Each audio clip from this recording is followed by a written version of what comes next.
In this video, we will walk through the DSP options that are available in the XTi-2 series amplifiers using Audio Architect.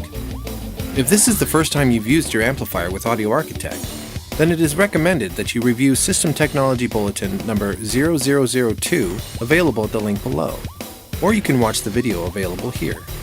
Both of these links will cover how to establish USB communication. For this example, we will assume that you already have your amplifier online in Audio Architect. With your XTi-2 amplifier online, double-click on the face of the amplifier icon. This will open the signal path panel, showing the options available to program. Since both channels are identical, we will only focus on channel path 1. Double-clicking on the input icon will open the input settings for that channel.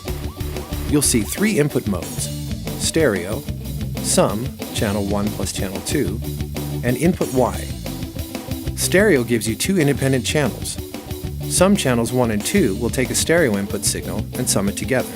It then places that summed signal on both output channels, giving you a 6 dB boost to your input signal. Input Y takes your signal connected to input 1 and routes it to the second channel of the amp.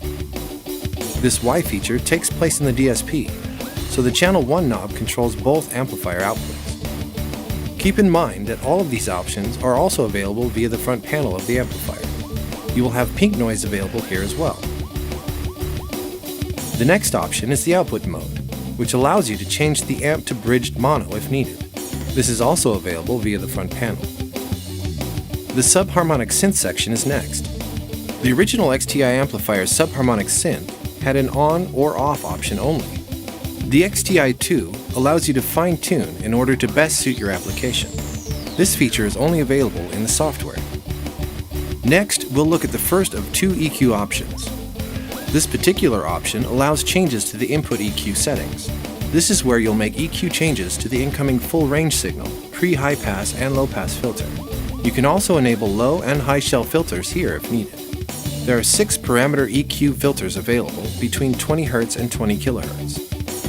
There is a Q setting to vary the range of the frequency point selected, and faders to boost or cut an EQ point by plus or minus 15 dB. This feature is only available in the software. The next option is a crossover. You can set up the amp for bi-amp mode or configure each channel individually. The crossover tab will open first for bi-amp applications. Channel 1 will always control the lows, and Channel 2 will always control the highs.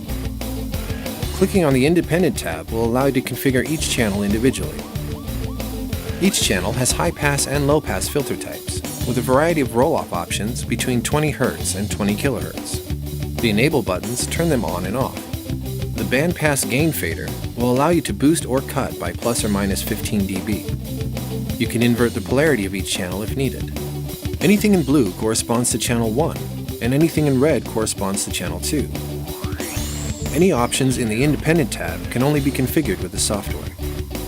There are limited options from the Crossover tab available via the front panel by predetermined crossover points. If you need more specific crossover points, then they will need to be configured in the software as well. The next option is the second of the 2 EQ options. The Out EQ is post-high pass and low-pass filters, which give the ability to EQ within the frequency ranges set up in the Crossover section. There are 8 available parametric EQ points.